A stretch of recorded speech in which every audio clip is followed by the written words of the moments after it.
Qu'a dit la Vierge sur les apparitions de Fatima? D'abord, je dois vous dire que la Vierge n'a pratiquement jamais parlé d'autres apparitions. Elle n'a jamais parlé de Lourdes, elle n'a jamais parlé de Guadeloupe, elle n'a jamais parlé d'une apparition aujourd'hui. Mais elle a parlé de Fatima. Alors, qu'est-ce qu'elle a dit sur Fatima? Eh bien, je vais vous lire le message. Donc, c'est un message du 25 août 1991, vous voyez dans le livre des messages, parce que chaque détail de ce message est important.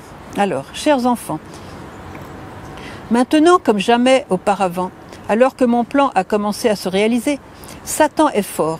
Il veut embrouiller mes plans de paix et de joie et vous faire croire que mon fils n'est pas fort dans ses décisions. C'est pourquoi je vous appelle tous, chers enfants, à prier et à jeûner encore plus fortement. Je vous invite au renoncement pendant 9 jours pour qu'avec votre aide se réalise tout ce que je veux réaliser à travers les secrets que j'ai commencé à Fatima. Je vous invite, chers enfants, à comprendre maintenant l'importance de ma venue et la gravité de la situation. Je veux sauver toutes les âmes et les offrir à Dieu. C'est pourquoi, prions pour que tout ce que j'ai commencé à Fatima puisse se réaliser en plénitude. Voilà. Alors, qu'est-ce qu'elle a dit à Fatima? Le message tient en 3 points qu'elle a repris entièrement à Medjugorje. Donc, elle a dit prière, en particulier le rosaire, pénitence, en particulier le jeûne, et la consécration à son cœur immaculé et au cœur immaculé de Marie, pour empêcher les guerres et pouvoir avoir un temps de paix. Donc voilà. À Medjugorje, la Vierge a repris cela.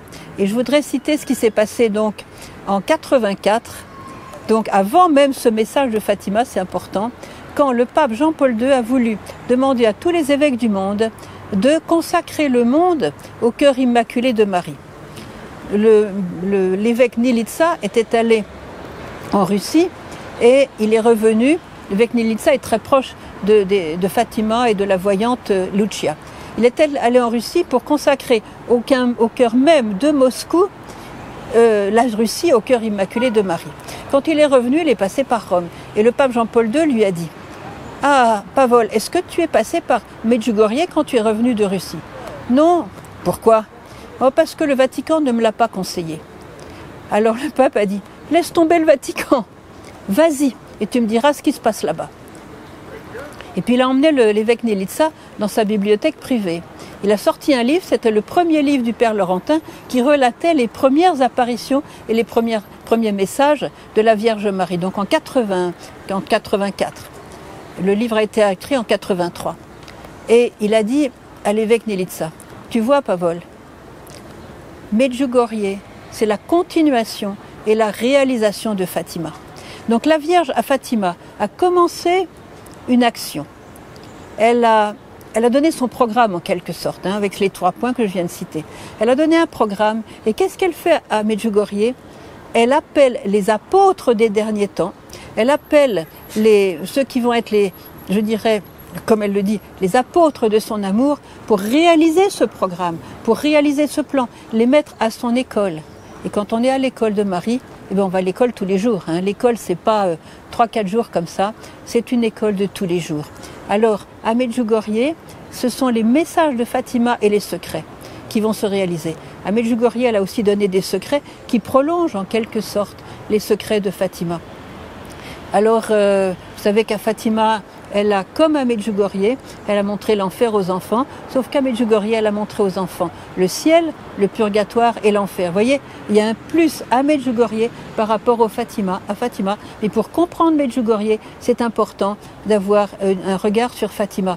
Un jour, je parlais avec la voyante Maria Pavlovitch et elle me disait: tu sais, sœur Emmanuelle, je me pose une question.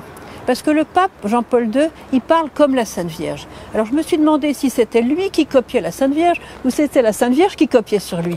Parce qu'il faut le dire, ce message que le pape Jean-Paul II a donné à propos de Fatima en 84, c'était 7 ans avant que la Vierge dise exactement la même chose dans son message. Alors on est bon, si le pape Jean-Paul II et la Vierge parlent comme ça, c'est que vraiment c'est la vérité. Medjugorje est la continuation de Fatima, la réalisation de Fatima. Alors voilà. Thank you.